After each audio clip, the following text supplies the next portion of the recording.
So I did want to talk about Ultimate Team today. Honestly, it is one of them years where I just think they've got so much right and an awful lot wrong as well. It seems to be this game is just falling off a cliff quicker than I've ever seen before. And it's not necessarily even for the lack of content that we've got, because in general, we tend to have had a solid amount. Like, I mean, in terms of what we got, objectives, they have been every single week, they've been every single day. Evos have been more and plentiful than ever. And the store pack has most definitely been full year in, year out. But then SBCs, we've had so many.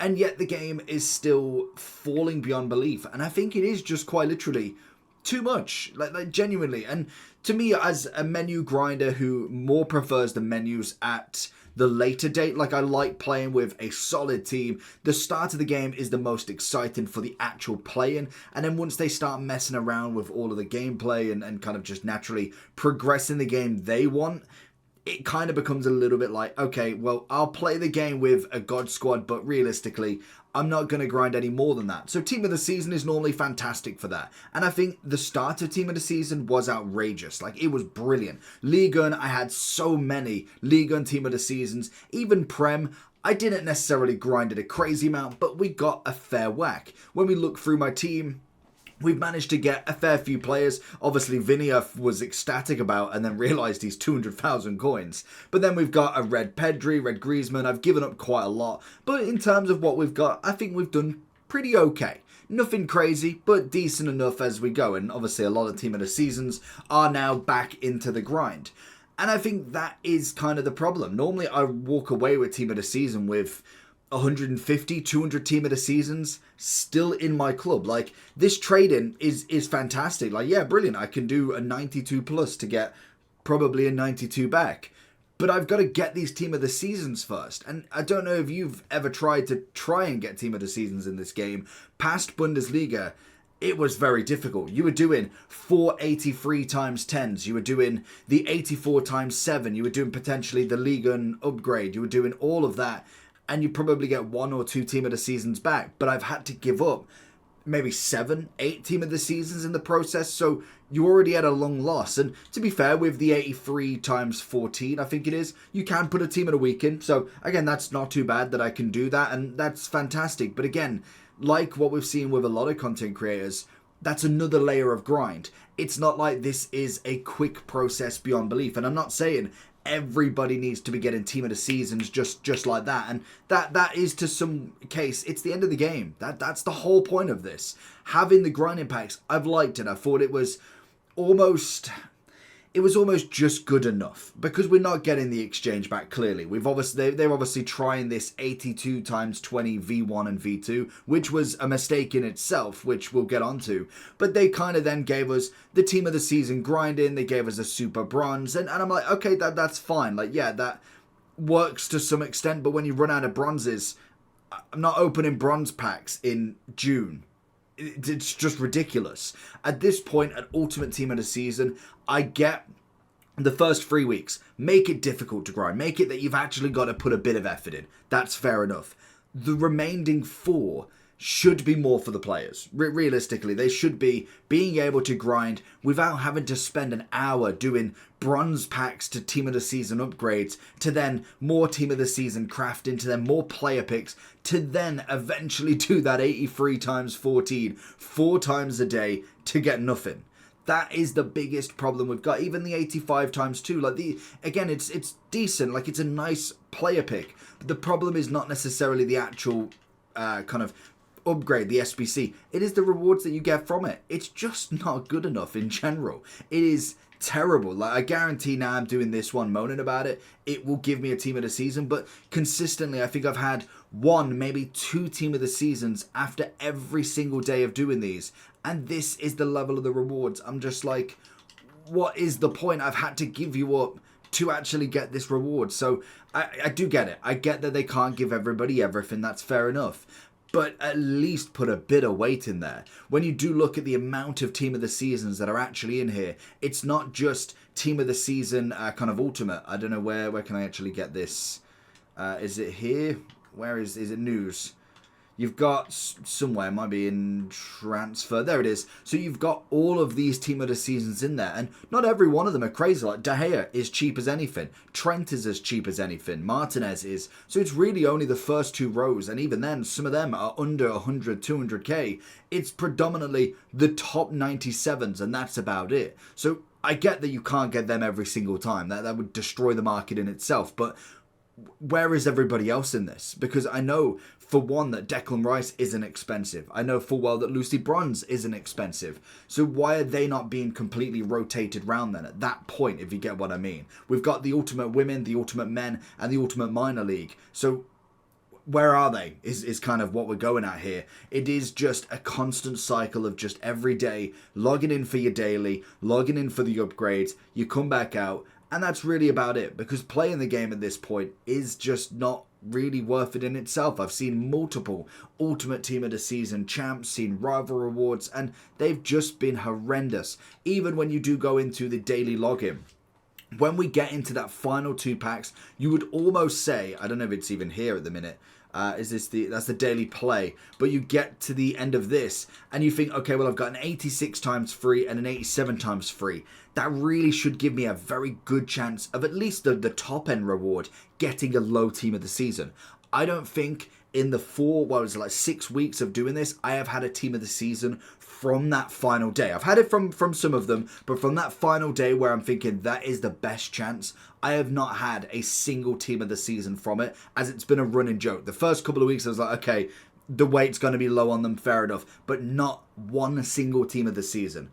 That is just criminally crazy how low that is. And I can imagine a lot of people are thinking the same. When you go through the players and SBCs, I must admit, I'm liking the end of eras, especially if they do come out for your club. A Kevin De Bruyne for any past and present Man City, it's going to be fantastic. Same with Modric, to build out your Real Madrid, build out your Bayern, your Chelsea past and present. It's fair enough, like they're good SBCs, but when we've got to put so much fodder into them upgrades, I'm thinking, I get that they've only got 8 days left, so I'm hoping Shapeshifters really changes something, because Team of the Season honestly has possibly been the most boring Team of the Season we've had so far. And that really says a lot, because Team of the Season normally is incredible. I'm normally counting how many Team of the Seasons I've got, how much grinding I can do, ticking off, basically trying to get one of everybody. And normally I get a solid one per Team of the Season, and genuinely since Bundesliga, where the weight just dropped, there was just no point in it anymore. You knew full well what they were trying to do, and they were pushing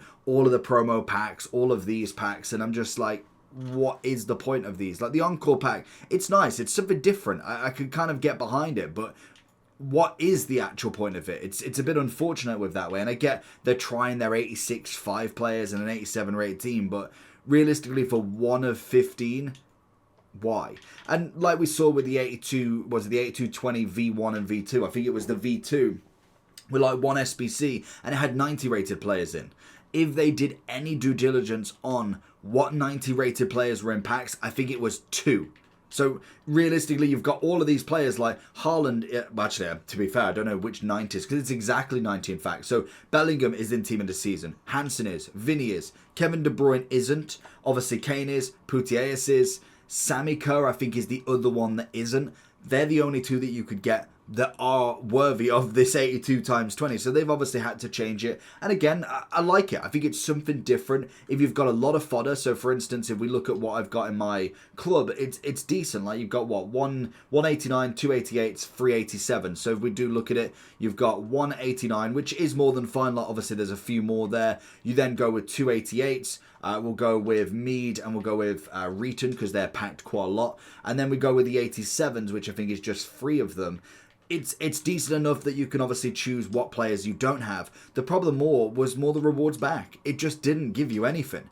I don't think I've had more than 2 walkouts from 5 or 6 of these. So it is at that point where I'm like, it's not even the exchange. The exchange was outrageous. Like you got Team of the Seasons out of it. You got footies out of it. It was a brilliant time. And granted, as in I say, I guarantee I get a Team of the Season. But realistically, we're looking at left mid Spanish. We're looking at what? 186. It's just not going to give you any repeatableness from it. So that was kind of like a kind of grasp that we thought maybe they go for something that does give us that grind back. It gives us that unlimited grind, and Most definitely you can't. Because if I do one of them, it's not giving me anywhere near the amount of players that I need to go back. The only thing it does is it does set up the 85 times free. You can put a few higher rated 86s into it, and then you can kind of grind out the 82s, which is fair enough. And you do have another one. You have got the 486s and 485s. Again, it's not bad. You can kind of flex between the two, but you already saw we didn't get any 85s, or we got one, I think it was. So already we got 186, 185, so we can do not even a third of this. So it is crazy when it comes to the repeatableness of the menu grind, because that was kind of, you had your grinding in the game to start with. Team of the year comes, you kind of get a little bit of grind through to FUT birthday, and then team of the season, you play a little bit of the weekend league, but realistically you want to be packing stuff. That is the end of the game cycle. There is a point where you get the 99 rated teams in footies and you play a few games, but realistically you are now waiting for the next game cycle. You're doing a bit of menus, you're kind of almost turning your brain off and doing the upgrade cycle and being like, oh, I got a 99 Messi, 99 Suarez, 99 CR7, whatever. Like, you're getting that team and you probably play like 5 to 10 games a week, maybe of that. You might even just do weekend league at that point.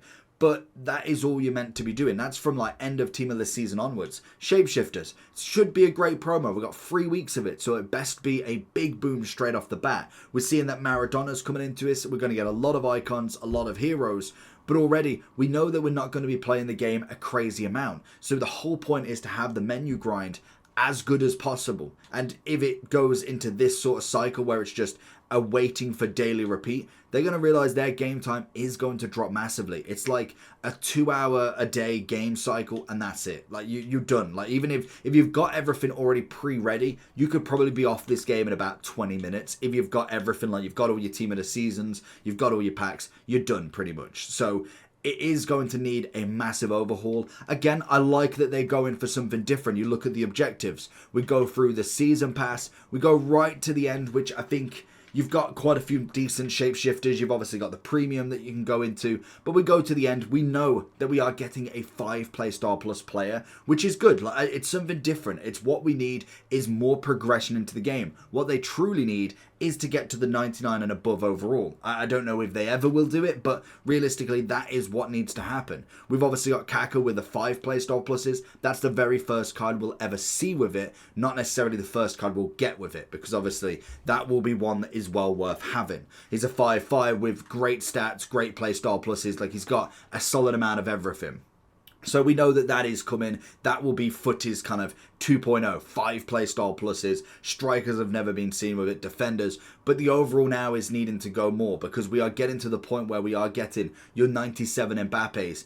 Adding that 1 extra playstyle plus might not be everything. So it is interesting to see where we go with this. I do think the game in itself is very, very stagnant at this point, which is a shame for the game in general, because I must admit, it is where this should be the most fun about the game. This should be where all of that hard work of grinding, everybody gets on a playing level. You've got all of the kind of newcomers that have got the game very late. Maybe they've got it through the Game Pass. Maybe they've got it on sale. They're all coming into the game and they want to catch up. There's no point having a God squad here and then having all of the Timmies with like 85s, 86 rated teams, because there's no fun in that. That's just going to bring people off. So raising everybody up is the best way of doing it. And this should be where we get the crazy squads. It should be where we get all of the team of the seasons we desire. And naturally, when we go into shapeshifters, it should change again. It should be that all of the team of the seasons, they're great. If you've got your Mbappes, if you've got your Virgils, they will probably stay for a couple of weeks. But your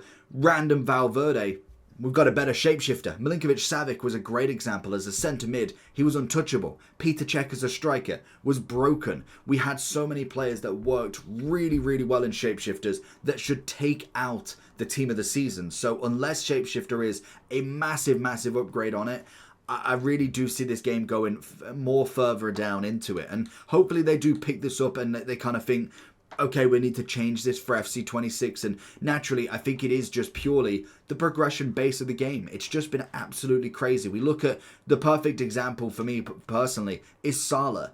he is a great example of what is wrong truly with this game from start to finish because of how many upgrades he had. It was just outrageous. By the first 2 months, I think he had 3 cards at 90 rated. Like, we look at all of these cards, it starts at 89. Not a problem. If they want to start earlier as well, that's even better. Start them all at 85, 84, and build your progression that way. Obviously, when you look at it, we go 90 rated. Some informs do come backwards, that's fine. But we have a 90 player of the month, that's fine. Okay, player of the month. We then have a 90 team of the week. I don't know which came first, but realistically, that team of the week or player of the month needs to be one higher. We then have a total rush. Again, I could kind of get behind it a little bit because I'm like, well, fair enough. Like, the total rush could have been out, like, it could have been basically managed, could have been scheduled that was going to be the card because they could have all of the non-performance based promos already planned out for the year. I get that. But one of them needs to be a 91. And then we go up one. We then have a team of the week 91. Okay, we then have Globetrotters that's 91. It could just be an unfortunate accident that he just so happens to be absolutely on fire this year. That's fair enough. Like, I can kind of understand it. But these Team of the Weeks and Player of the Months came out prior or even after these cards. So why are they not upgraded? We then get to the 92, Player of the Month, finally getting an upgrade.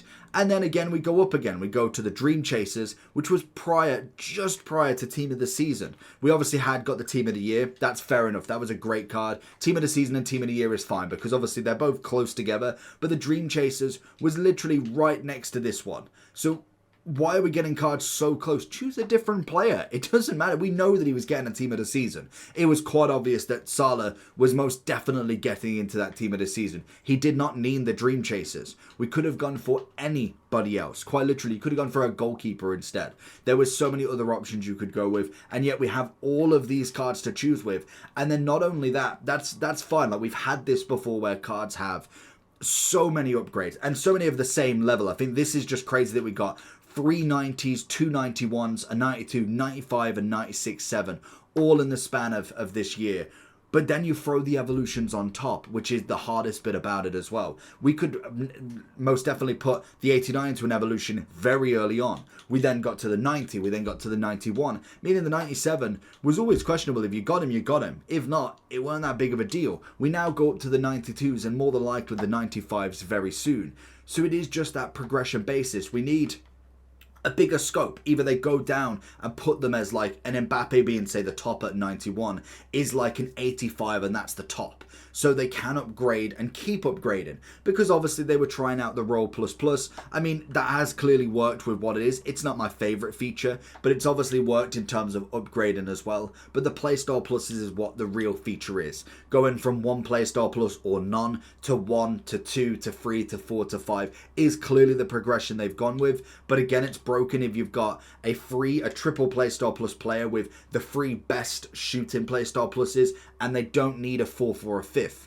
Because if they've got the stats, which most of them will, they've got the 5-star, which most of them will, then they don't need to upgrade. So it is that constant progression that is clearly broken because the evolutions have been thick and fast. They've been costly and clearly I'd love to see how many coins or points they've been made from them. But we've had so many this year that again, it's almost nullified of what the point of upgrading is because you're going to upgrade your cards at some point soon anyway. So it is just a constant progression.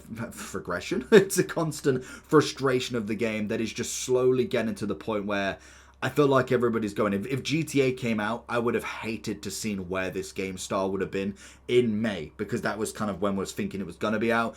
I'm hoping they really kind of get something for 26 because truly if GTA does actually come out in May next year, this game is going to die well before there. So let me know down below what you think, though. We will go into Shapeshifters with an open mind. It's kind of just a frustration of Team of the Season, as truly it has been one of the most horrific Team of the Seasons we've seen. And normally, well, I'd say normally it goes downhill from here, but actually Shapeshifters and Footies has normally been a pretty uplifting experience where you do get a bit more grind. So I'm hoping we do go into a bit more of an uplifting stuff, a bit more content that is just something fresh and interesting because it just feels like it's been a recycle for the past 7 weeks. So let me know your thoughts and opinions on it. Make sure you do like and subscribe on this and hopefully we do go into Shapeshifters with a slightly more better mindset.